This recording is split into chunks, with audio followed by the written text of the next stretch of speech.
Well, it appears that I am live. Finally, it has taken a while to figure out what was wrong or why I wasn't able to come in here this morning or today at noon when I was trying to.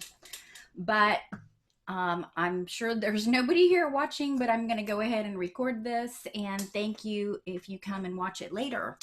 My name is Rebeca Eigen. I am an astrologer in Houston, Texas. I specialize in the seventh house and relationships. And today is our shadow work discussions number 8. And today I want to talk about how there comes a time in every relationship when the honeymoon is over and the projections collapse and we are no longer seeing our ideal or our fantasy in the other person because we're starting to get to know them.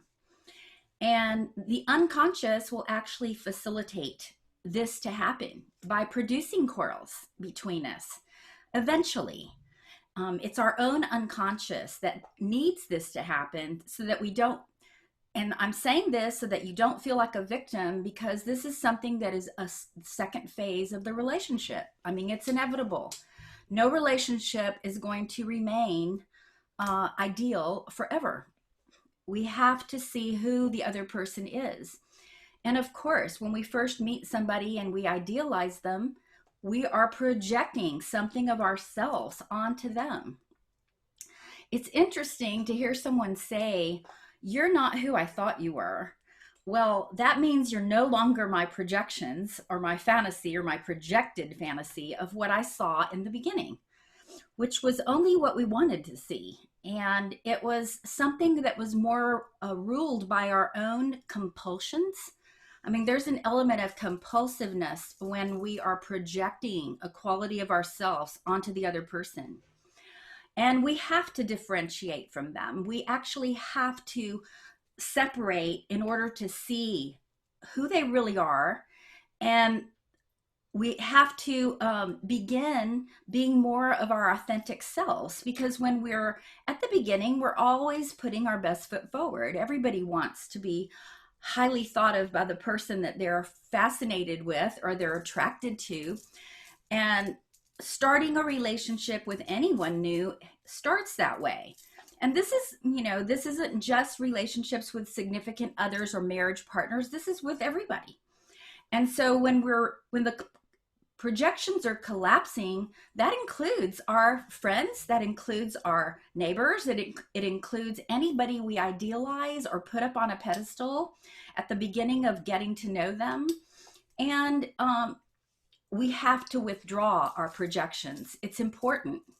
And it's important to be vulnerable and tell the other person that we've done so, that we are starting to see, well, this that I thought about you is probably more about me, or this that I saw about you, I'm not seeing that anymore, and start up a dialogue. And one of the most successful things about being in a long-term relationship is that both people are starting to get to know each other and trust. And it's important that when we're having a discussion or we're having a disagreement, that we learn to take turns giving in. Yes, each person has to be willing to give in sometimes and not always be right, because nobody is always right. We have to listen to the other person. It has a lot to do with how we communicate and how we listen. And probably listening is the most important aspect of communication. And I know y'all have heard this before, but we have 2 ears and only 1 mouth. So we need to listen twice as much as we speak when we're trying to get something resolved. I'll never forget an incident with my business partner, Trish. We'd been together for at least 6 to 8 months working together. We'd actually worked together at Exxon Chemical when she was my client for a number of years. But when she came to join me and became my business partner, we were starting to see things about each other we'd never seen before. And she did something that I didn't like, and I said so. And I thought she was being passive aggressive. And she left, she's like, "Everything is about you. Why do you have to take everything that way?" And blah, she was just all in a huff, and she left. And she calmly insisted that it was all about me, that I was the, not seeing her side or whatever when I'd gotten angry, because I actually got angry, um, and I accused her of doing something to get even with me. Well, that night, she called me at a synchronistic moment. I was writing in my journal and I was writing to myself, she's angry, but she's not willing to tell me what she's angry about. I saw her as being an angry person. I mean, I was seeing a lot of anger coming from her, and she wouldn't admit it. Well, she called me and she said, "You're right. I am angry with you." And I said, "Good. Now we can do something about it. Now we can see how we can, meet each other halfway or come to the middle on this. And we're not always going to do things your way, and we don't have to always do things my way. We have to take turns." And I think that's so important when you're in a relationship, because if you think about it, we want to be fair to the other person. And the word fair also means equal.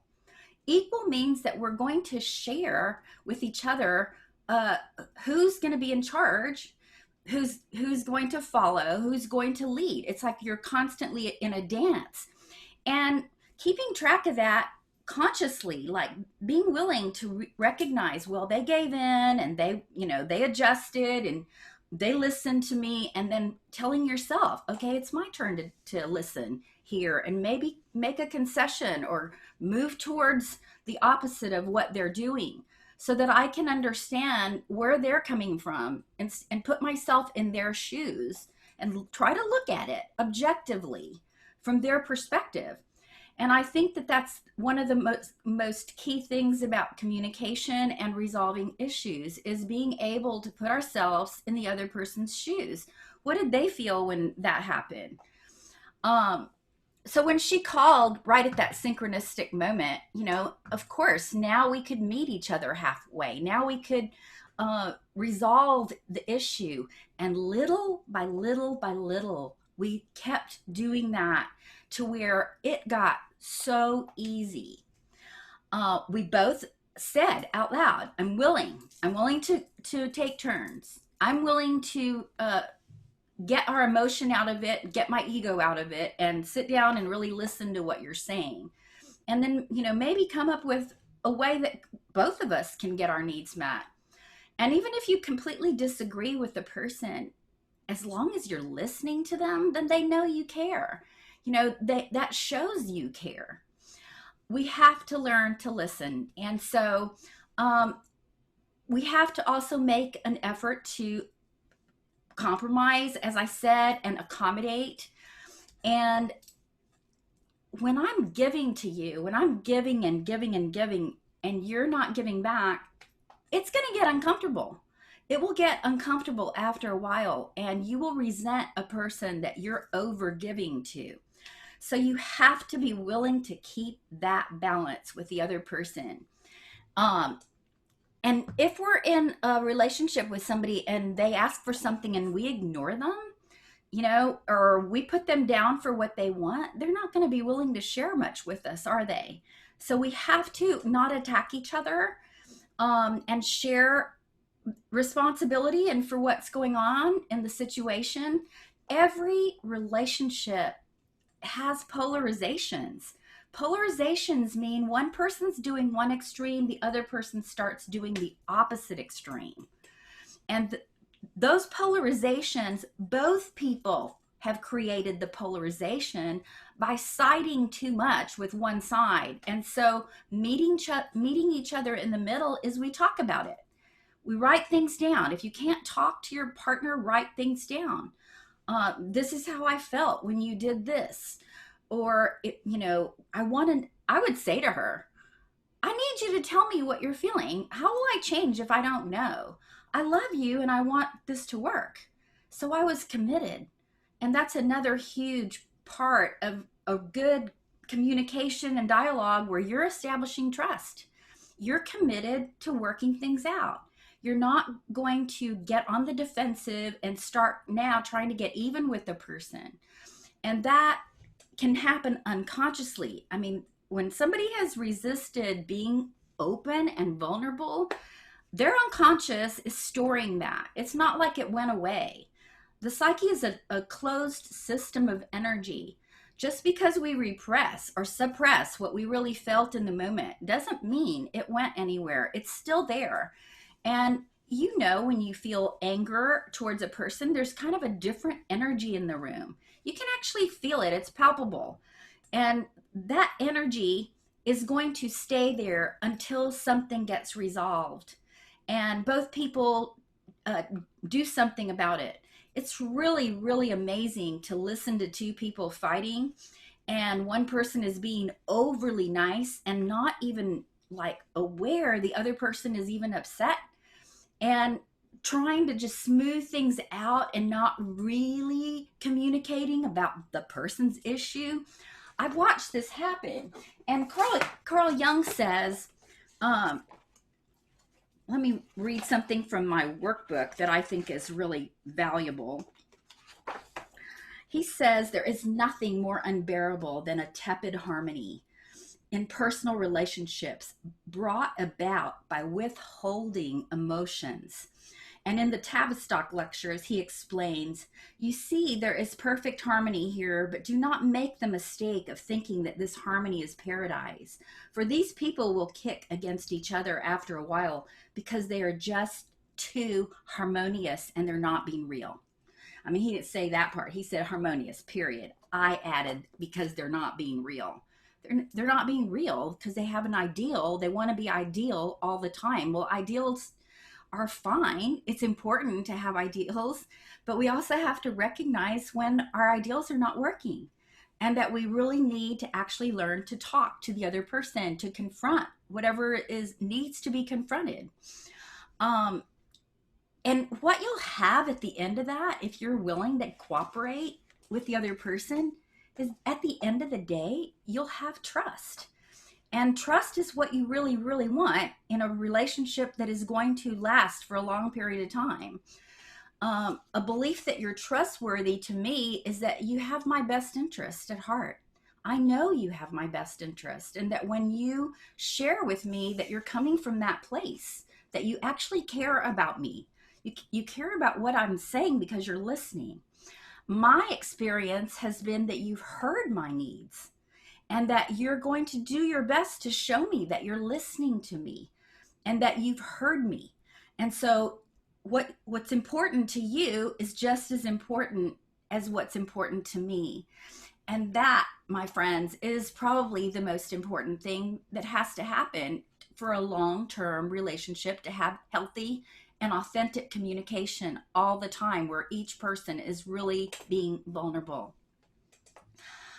There's a really good book that I want to highly recommend, which is by John Sanford. He's a Jungian analyst. All of his books are good. John Sanford wrote the book Evil, the Shadow Side of Reality, which is excellent. And he also wrote The Kingdom Within, which is a book based on Jesus Christ's teachings. And they're from a Jungian perspective. And this book is called Between People, Communicating One to One. And I share a little part of it in my workbook as well, and I want to read that to you. Let's see.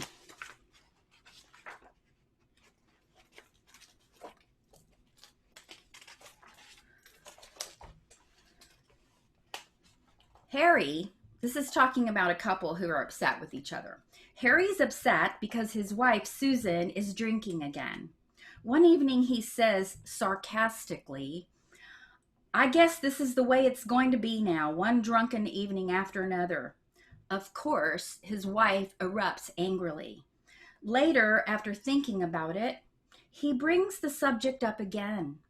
This time he begins by saying, Susan, I have to tell you that when you drink, I feel it destroys our relationship, and that's why I wish you would stop. So now Susan is angry again because she's a little defensive about her drinking because she knows that she has to stop drinking, but it doesn't last that long this time. She stops drinking, for now she knows how her husband feels and that what he values is their relationship, where before she felt he was just being hostile and critical towards her. So he also describes, and he also describes communication as a game of catch, where one person throws the ball and the other person catches it and throws it back. To use our image of communication as a game of catch, when one person throws the ball, it is an attempt to begin to work things through an agenda with the other person. If the other person will not catch the ball and toss it back, the whole process is aborted. And if the ball is not thrown back and forth long enough, all the items in the agenda are not discussed. So when we're withdrawing projections, it's important to be vulnerable and tell the other person that we've done so and own the part of us that got in that polarization. Because in that polarization, I promise you, there's a part of yourself that you're lacking, that you're missing, that you're needing to bring forward. And this particular relationship is the one to help you do it, or they wouldn't be in your life.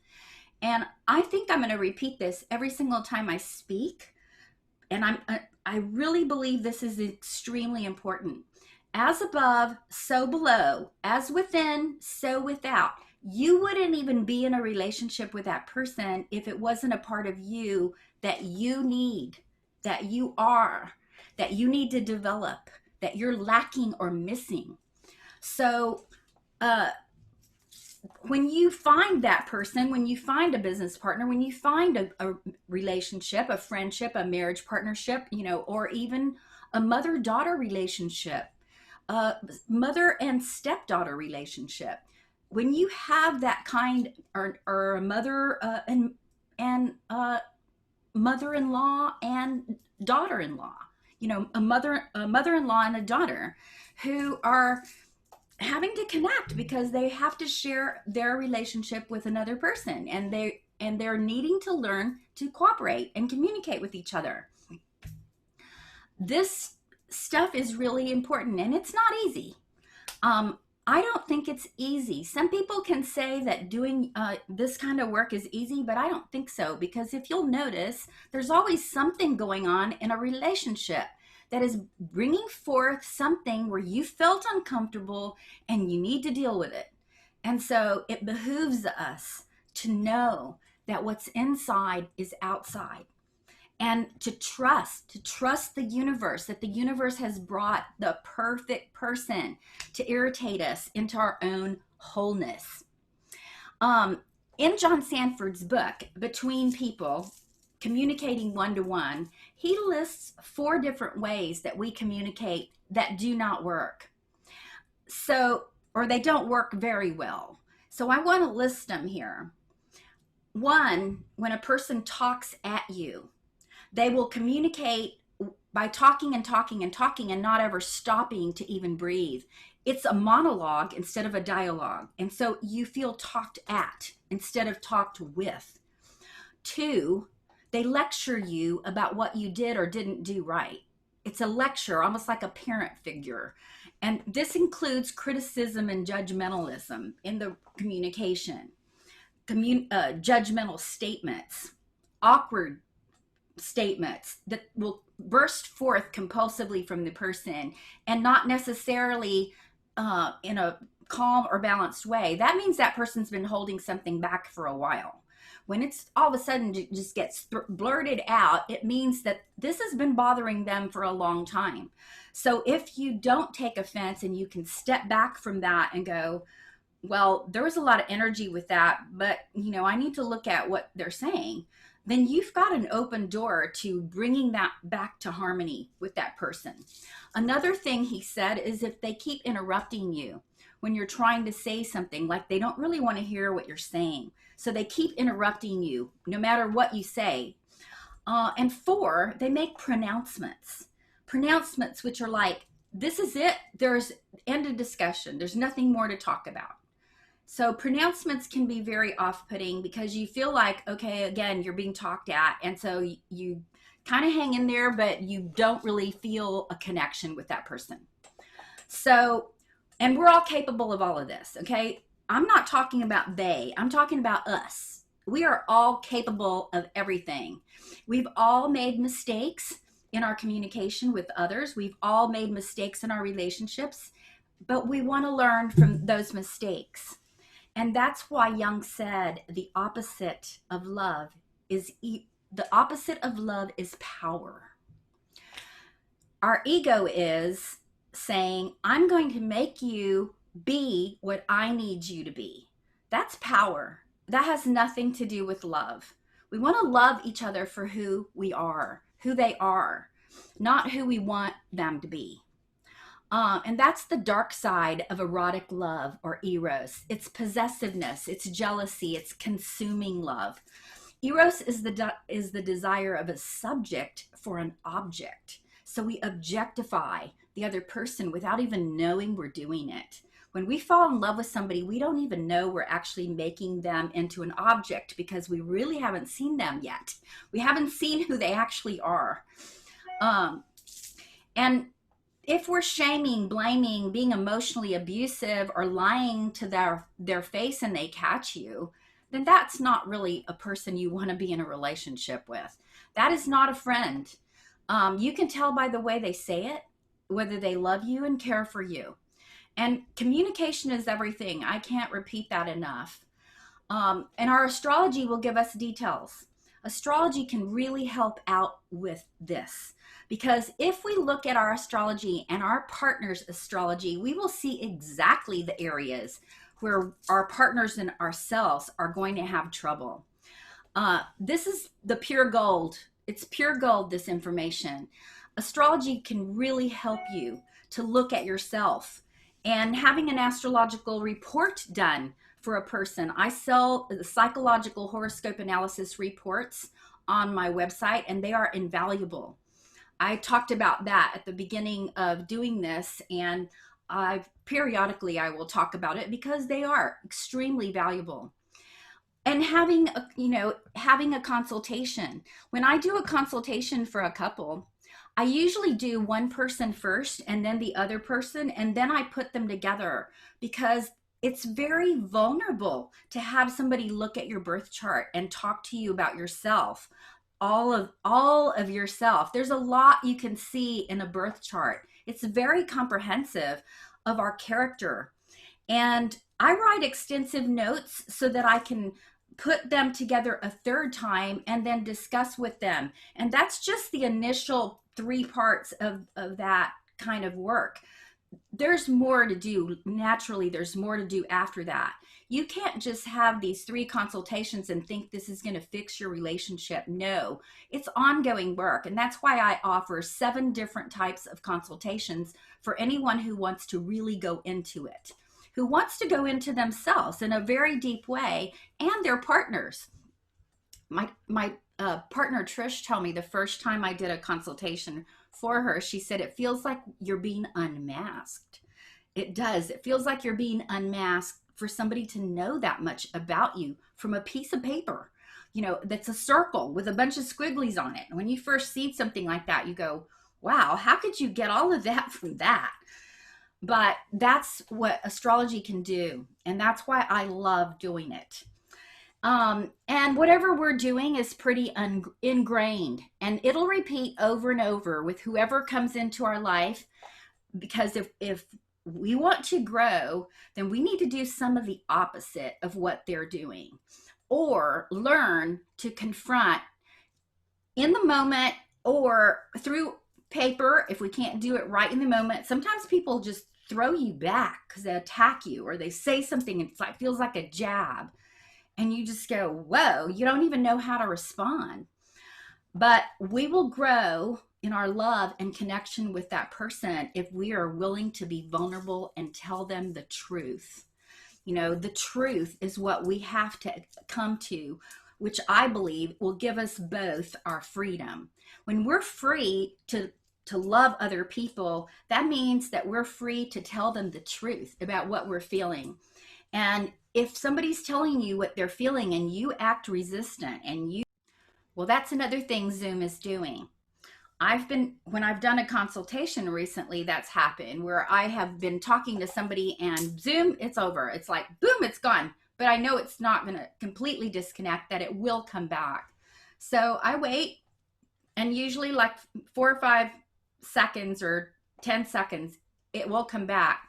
So, but anyway, so what I was talking about was, um, the biggest problem that we all have is accepting ourselves and accepting the other person.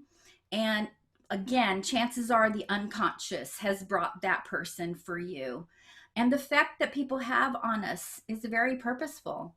The effect they have on us, it's uh, teleological. It's hard to say that. Teleology of life is it's leading somewhere. It wants something from us. And so if we can look at our lives in this way, if we can say to ourselves, what does this want from me? What issues need to be discussed? And if we don't communicate our real feelings, we will resent the person. They will resent us, and it'll escalate, and eventually the relationship will completely deteriorate. So I believe that the biggest problem, the shadow side of relating, is incomplete communication, where feelings are not expressed, where I'm angry and I haven't expressed my anger.